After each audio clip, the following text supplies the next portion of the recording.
Sir ನಮಸ್ತೆ. ನಮಸ್ತೆ sir ನಿಮ್ಮ ಹೆಸರು? ನಮ್ಮ ಹೆಸರು ನಿರ್ಪದ ಅಂತ ಹೇಳ್ಬಿಟ್ಟು ಎಲ್ಲಿಂದ ಸರ್? ರಾಯಚೂರು, ನಮ್ದು ರಾಯಚೂರು ಪ್ರಾಪರ್. ಎಲ್ಲಿರೋದು? ಬೆಂಗಳೂರಲ್ಲಿ ಪೋಟರ್ ಮಾಡ್ತಾ ಇದೀನಿ. ಅದೇ ನನ್ ಗಾಡಿ. ಹಾ ಇದ್ರಲ್ಲಿ ಏನ್ ಡಿಫ್ರೆನ್ಸ್ ಇದೆ ಅಂದ್ರೆ ನನಗ್ ಲೈಕ್ ಆಗಿರೋದು ಸ್ಟೇರಿಂಗ್ ವಿತ್ ನನ್ ಗಾಡಿ ಅಷ್ಟು ಫ್ರೀ ಇದೆ. ಇದು ಏನೋ ಚೆನ್ನಾಗಿದೆ. ಟರ್ನಿಂಗ್ ಅಲ್ಲಿ ಏನೋ ಕಟಿಂಗ್ ಮಾಡ್ಬೇಕಾದ್ರೆ ಲಾಂಗ್ ಕಟಿಂಗ್ ಆಗ್ಬೇಕಾದ್ರೆ ನನ್ ಗಾಡಿ ರಿವರ್ಸ್ ಹಾಕ್ಬೇಕಾಗತ್ತೆ. ಇದಕ್ಕೇನ್ ರಿವರ್ಸ್ ಇಲ್ಲ, ನಿಂತ ಜಾಗದಲ್ಲೇ ಕಟ್ ಆಗುತ್ತೆ. ಬಟ್ ಇದು ಲಾಂಗ್ ಟೈಮ್ ಹೋಗ್ಬೇಕಾದ್ರೆ ಡ್ರೈವರ್ ಏನೋ ಸ್ವಲ್ಪ ರಿಲ್ಯಾಕ್ಸ್ ಆಗ್ಬೇಕಾದ್ರೆ ಹಿಂಬಿದೆ ಜಾಗ ಚೆನ್ನಾಗಿದೆ. ಇದು ಪ್ಲೇಸ್ ಮಲ್ಕೊಳಕಾತು, ಗೇರು ಎಲ್ಲ ಚೆನ್ನಾಗಿದೆ. ಆದ್ರೂ ಫಸ್ಟ್ ಕ್ಲಾಸ್ ಆಗಿದೆ. ಬುಲ್ಲರ್ಗೆ ನಂದು ಬುಲ್ಲರು ಮಹೇಂದ್ರ ಪಿಕಪ್ ಬುಲ್ಲರು, ಅದಕ್ಕೆ ಇದಕ್ಕೆ ಡಿಫ್ರೆಂಟ್ ಮಾಡಿದ್ರೆ ಇದು ಬೆಟರ್ ಅನ್ಸುತ್ತೆ ಗಾಡಿ.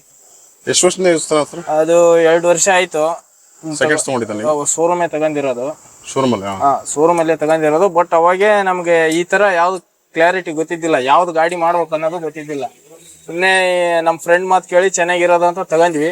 ಆ ಬುಲ್ಲರ್ಗೆ ಇದಕ್ಕೆ ಮ್ಯಾನೇಜ್ಮೆಂಟ್ ಮಾಡಿದ್ರೆ ಇದೇ ಬೆಟರ್. ಇದು ವಿಂಟ್ರಾ V30 ಮಾತ್ರ ಫಸ್ಟ್ ಕ್ಲಾಸ್ ಆಗಿದೆ. ನನಗೆ ಫುಲ್ ಫಿದಾ ಆಗಿರೋದಂದ್ರೆ ಸ್ಟೇರಿಂಗ್ ಕಟಿಂಗ್ ಅಲ್ಲಿ ಇವು ಕೊಟ್ಟಿರೋ ಸಿಸ್ಟಮ್, ಇದು ಜಾಗ ಇಲ್ಲ, ನೋ ಪ್ರಾಬ್ಲಮ್. ಗೇರ್ ಲಿವರ್ ಎಲ್ಲ ಓಕೆ. ವಾಕ್ ಥ್ರೂ ಕ್ಯಾಬಿನ್ ಅಂತೀವಿ ಸರ್. ವಾಕ್ ಥ್ರೂ ಕ್ಯಾಬಿನ್ ಅಂತೇವೆ. ವಾಕ್ ಥ್ರೂ ಕ್ಯಾಬಿನ್ ಅದೇ ನನಗೆ ಅನ್ನಕ್ ಬರಲ್ಲ. ಇದು ಮಾತ್ರ ಚೆನ್ನಾಗಿದೆ. ಯಾಕೋ ಟಯರ್ಡ್ ಆದ್ರೂ 4 ಜನ ಕುಂದ್ರಬಹುದು ಇದ್ರಲ್ಲಿ ಅಡ್ಜಸ್ಟ್ ಮಾಡ್ಕೊಂಡಾದ್ರೆ. ನನ್ನ ಗಾಡಿಯಲ್ಲಿ ಕುಂದ್ರಕ್ ಆಗಲ್ಲ, ಇಬ್ರೇ ಕುಂದ್ರೋದು. ಚೆನ್ನಾಗಿದೆ ಸಿಸ್ಟಮ್, ಏನೋ ಚೆನ್ನಾಗಿದೆ. Thank you. ಸೊ ಯಾರಿಗಾರು ರೆಕಮೆಂಡ್ ಮಾಡ್ತೀರಾ ಸರ್ ನಿಮ್ ಫ್ರೆಂಡ್ಸ್ಗೆ? ಫ್ರೆಂಡ್ಸ್ ಎಲ್ಲ ರೆಕಮೆಂಡ್ ಮಾಡ್ತೀನಿ, ಚೆನ್ನಾಗಿದೆ ಅಂತ. ಟ್ರೈಲ್ ನೋಡಿದೀನಿ. ನೀವೇನಾರು ಗಾಡಿ ಚೇಂಜ್ ಮಾಡೋ ಪ್ಲಾನ್ ಇದೆಯಾ? ಗಾಡಿ ಇದನ್ನ ನೋಡಿದ್ಮೇಲೆ ಚೇಂಜ್ ಮಾಡ್ಬೇಕು ಅನಿಸ್ತಾ ಇದೆ ನನಗೆ ಇವಾಗ. ಖಂಡಿತ ಸರ್, ಮಾಡ್ಕೊಡೋ ಹೇಳಿ ಸರ್.